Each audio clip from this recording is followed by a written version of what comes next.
Empire কৰি আছে। কি হ'ব কৰ্ণেল গোস্বামীৰ? Live for something, die for something. জয়। পুনৰ জেললৈ যায় নেকি কৰ্ণেল ৰূপী জুবিন গাৰ্গ? মই গুণ্ডা আৰু আপুনি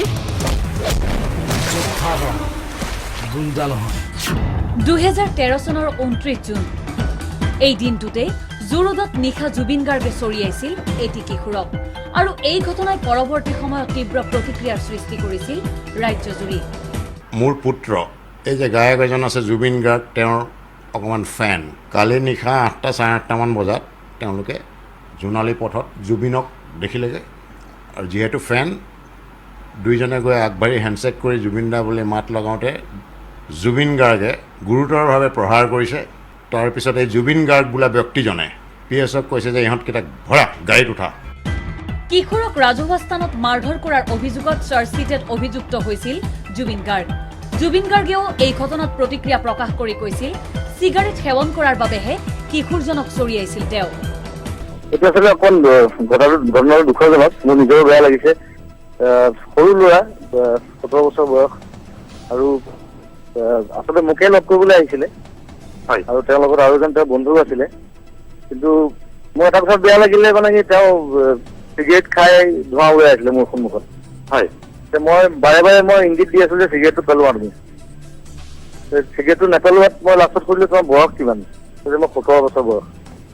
এতিয়া মোৰ অলৰেডি মোৰ বহুত বেছি খং উঠিলে, কাৰণ চিগাৰেট খাই ধোঁৱা উৰাই থকাটো এজন মোতকৈ 20 বছৰ সৰু, 22 বছৰ সৰু।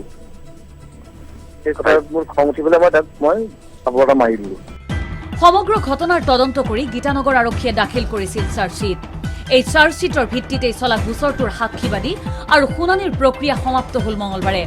কামৰূপ মহানগৰ CJM আদালতে এতিয়া গোচৰটোৰ শুনানিৰ দিন ধাৰ্য কৰিছে অহা 26 ছেপ্টেম্বৰত। মানৱ মহামান্য আদালতে দিছে অহা 26 তাৰিখে সেইদিনাখন ৰায়দান কৰিব। ক্ষেত্ৰৰ এগেইনষ্টত 3টা ইণ্ডিয়ান পিনেল কোডৰ 323, 341 আৰু 506 এই 3টা ধাৰাৰ আধাৰত গোচৰটো তৰা হৈছিলে আৰু সেইদিনাই হ'ব গোচৰটোৰ চূড়ান্ত ৰায়দান। আজি যুক্তিযুদ্ধ হৈছে, আমি খণ্ডন কৰিছোঁ বহুত অভিযোগ। এতিয়া আদালতৰ বিচাৰৰ ওপৰতে নিৰ্ভৰ কৰে। শাস্তি হয়, এবছৰৰ কাৰণে কাৰাদণ্ড হয়, ফাইন জৰিমনা হয়। কৰ্ণেল ৰূপী জুবিন গাৰ্গে সমগ্ৰ ৰাজ্যতে তোলপাৰ লগাই থকাৰ সময়ত এতিয়া 26 তাৰিখে কি হ'ব? জুবিন আদালতত দোষী সাব্যস্ত হৈ জেললৈ যাব নে নিৰ্দোষী হৈ খালাচ পাব? দোষী সাব্যস্ত হলে এবছৰ পৰ্যন্ত কাৰাদণ্ড পাব পাৰে জুবিন গাৰ্গে। আৰু নিশ্চয়কৈ এতিয়া জুবিন গাৰ্গৰ অনুৰাগীৰ বাবে এয়া এক বৃহৎ প্ৰশ্ন। কেমেৰা পাৰ্চন ঋতু শইকীয়াৰ সৈতে মাধৱ দাস, DY365।